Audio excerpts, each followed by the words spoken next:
Тіл тамыры ұлтымның. Тіл ұлттың басты белгісі. Тілі жойылса, ұлт та жойылады. Тілі дамыса, ұлт та кемелдене түседі. Берілсе де жасық үркек сезімге, сонау кеңес одағының кезінде қалың бұлтты жарып шыққан арайша қазақ тілі мемлекеттік тіл атанды.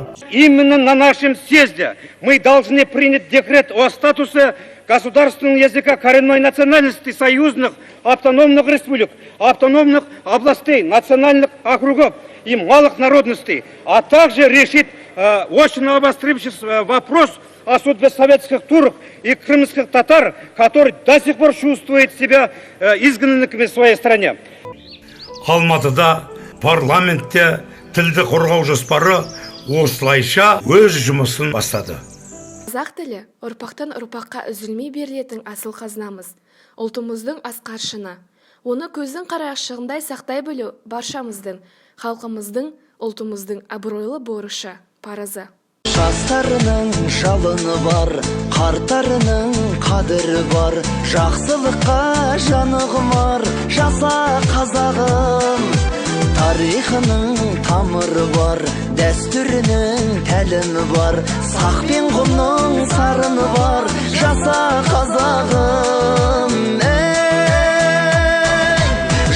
Жаса қазақ тілім, жаса ғажап дінім, баянды боп азат күнің, бағың таймасын.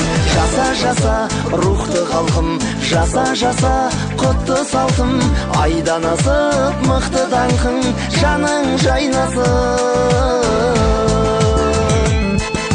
Көсемдері кесім берген, керуен тартып көшін керген, төрт түлігі төсіндірген, жаса қазағым.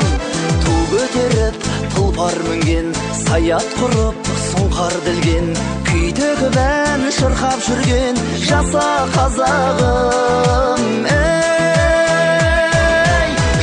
Жаса қазақ тілім, жаса ғажап дінім, баянды боп азат күнің, бағың таймасын. Жаса рухты халқым, жаса құтты салтым, айдан асып мықты даңқың, жаның жайнасын.